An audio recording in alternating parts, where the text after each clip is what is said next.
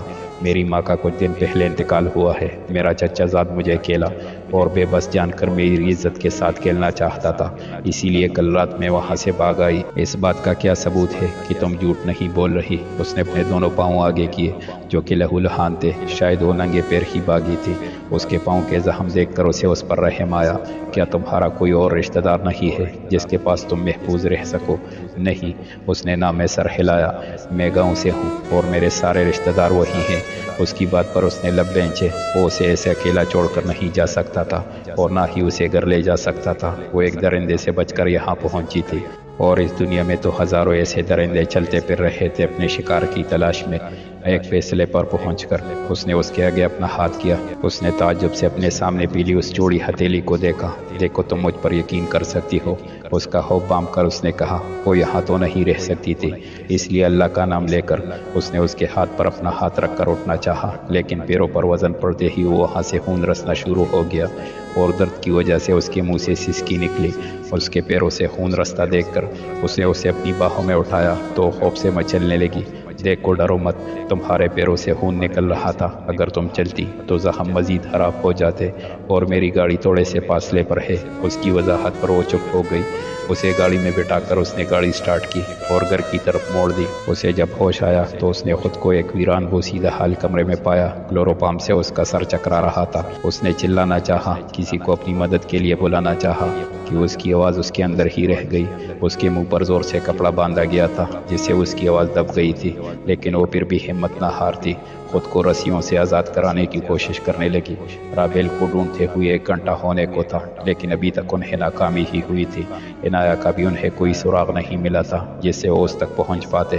ہر جگہ انہوں نے ناکہ بندی لگائی ہوئی تھی، ہر گاڑی کی چیکنگ ہو رہی تھی، لیکن سب ناکام۔ مجھے لگتا ہے یہ ہمیں اس کے گھر والوں کو انفارم کر دینا چاہیے۔ ایسے انہیں ان کی بیٹی سے لا علم رکھنا صحیح نہیں ہے۔ علی نے اس کے کندھے پر ہاتھ رکھ کر مشورہ دیا۔ نہیں، ابھی نہیں، ابھی مجھے خود اسے ڈھونڈنے کی کوشش کرنی ہے۔ اگر میں ناکام ہوتا ہوں تو انہیں بتا دوں گا میں، اور DIG سر کا کہنا بھی ہے کہ ابھی انہیں لا علم رکھنا ہی بہتر ہے۔ لیکن ہم ساری ایسی جگہوں پر دیکھ چکے ہیں جہاں ان کے ہونے کا خدشہ تھا۔ ساری گاڑیاں چیک کی جا رہی ہے لیکن ابھی تک ہمیں ایک بھی سراغ نہیں ملا جس سے ہم ان تک پہنچ سکے۔ ناکہ بندی کا کوئی فائدہ نہیں ہے کیونکہ وہ جہاں اسے رکھنا چاہتے تھے وہ اسے وہاں پہنچا چکے ہوں گے، اور فوٹیج میں بھی وہ اپنی گاڑی میں جاتی دکھائی دی ہے اور اس کی گاڑی بھی نہیں ملی۔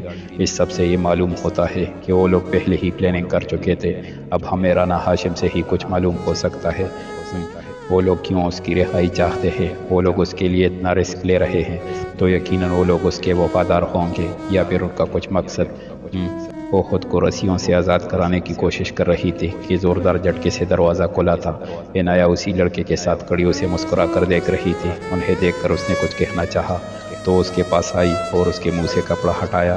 مجھے کیوں کڈنیپ کیا ہے؟ کیا بگاڑا ہے میں نے تمہارا؟ اس نے اپنا قصور جاننا چاہا۔ تم نے نہیں، لیکن تمہارے اس عاشق نے تو بگاڑا ہے۔ آج اگر رانا ہاشم باہر ہوتا تو وہ ہیرے ہمارے پاس ہوتے، لیکن اس انسپیکٹر نے سب خراب کر دیا۔ اب وہ تم سے پیار کرتا ہے تو تمہارے لیے اس رانا ہاشم کو تو چھوڑ ہی سکتا ہے۔ چلو اب تمہارے عاشق کو تمہارا دیدار کرواتے ہیں۔ بیچارہ اداس ہو گیا ہوگا۔ اس کے موبائل پر پھر وہی نمبر جگمگایا۔ اس نے فوراً کال پک کی۔ 1 گھنٹہ ہو چکا ہے اور تم نے ابھی تک رانا ہاشم کو ہمارے حوالے نہیں کیا، تو پھر ایک ڈیمو تو بنتا ہے۔ کہتے اس نے موبائل کا کیمرہ رابیل کی طرف کیا اور ایک ہاتھ گرم راڈ اس کے بازو پر لگایا جس سے رابیل کی چیخیں نکل گئی۔ یہ دیکھ کر فرحاد نے ضبط سے آنکھیں میچی۔ اس کا دل کیا وہ ابھی ان کا سر کچل دے، جبکہ دوسری طرف اسے ان کا قہقہا سنائی دیا۔ بس ایک دفعہ میرے ہاتھ لگ جاؤ، پھر میں تمہیں اسی دنیا میں دوزخ کی سیر کرواؤں گا۔ سیر بھی کروا لینا، لیکن پہلے ہمیں ڈھونڈ تو لو۔ اور یہ تو ابھی صرف ایک ڈیمو تھا۔ جتنے گھنٹے ہمیں انتظار کرواؤ گے اتنے ہی زخم اسے اپنے جسم پر برداشت کرنے پڑیں گے۔ اب یہ تم پر ہے کہ تم اپنی محبت کو چنتے ہو کہ وردی کو۔ کال ٹریس ہوئی؟ اس نے علی سے پوچھا جس نے نام سر ہلایا۔ وہ ایک پرائیویٹ نمبر تھا، ٹریس کرنا مشکل تھا۔ میری بات مان لو اور اس کے گھر والوں کو بتا دو۔ اس نے مصطفیٰ صاحب کو کال کی۔ مصطفیٰ صاحب جو ایک میٹنگ میں بیزی تھے کہ اپنے سیکریٹری کی مداخلت پر وہ ایکسکیوز کرتے میٹنگ روم سے باہر آئے۔ سر، انسپیکٹر فرحاد کی کال ہے۔ سر، معذرت کہ آپ کو ڈسٹرب کیا، لیکن کیا آپ اس وقت اپنے بیٹے کے ساتھ پولیس اسٹیشن آ سکتے ہیں؟ جی، لیکن خیریت کس سلسلے میں؟ مروہ والا کیس تو سالو ہو چکا ہے۔ انہیں لگا شاید وہ پچھلے کیس کے لیے بلا رہا ہے۔ جی سر، وہ حل ہو چکا ہے۔ آپ پولیس اسٹیشن تشریف لائیے، میں آپ کو تفصیل سے بتاؤں گا۔ کال بند کر کے انہوں نے عاجل کو کال کی۔ عاجل جو اس کے جانے کے بعد اسے وہی بیٹھا ہوا تھا۔ کمرے سے آتی موبائل کی آواز پر وہ بے دلی سے کمرے میں گیا۔ جی ڈیڈ، پولیس اسٹیشن پہنچو۔ کیوں؟ اس نے بل ڈال کر پوچھا۔ مجھے خود نہیں معلوم، انسپیکٹر فرحاد نے بلایا ہے، باقی کی تفصیل وہیں جا کر پتہ چلے گی۔ مصطفیٰ صاحب سے معذرت کرتے کل میٹنگ کرنے کا کہتے آفس سے چلے گئے۔ مصطفیٰ صاحب اور عاجل کی گاڑیاں ساتھ ساتھ پولیس اسٹیشن کے اندر داخل ہوئی۔ بیٹھیے سر، اس نے انہیں اندر آتے کہا۔ سر، آپ کی بیٹی کو پھر سے کڈنیپ کیا گیا ہے۔ اسے رانا ہاشم کو چھڑوانے کے لیے مہرے کے طور پر استعمال کیا گیا ہے۔ یہ خبر ان دونوں پر بم کی طرح گری، لیکن اسے کیوں؟ اس کا اس سے کیا تعلق؟ عاجل نے ضبط سے سردواز میں پوچھا۔ فرحاد کو پتا تھا کہ یہ سوال ضرور اٹھایا جائے گا، اس لیے وہ پہلے سے ہی خود کو تیار کر چکا تھا سچ بتانے کے لیے۔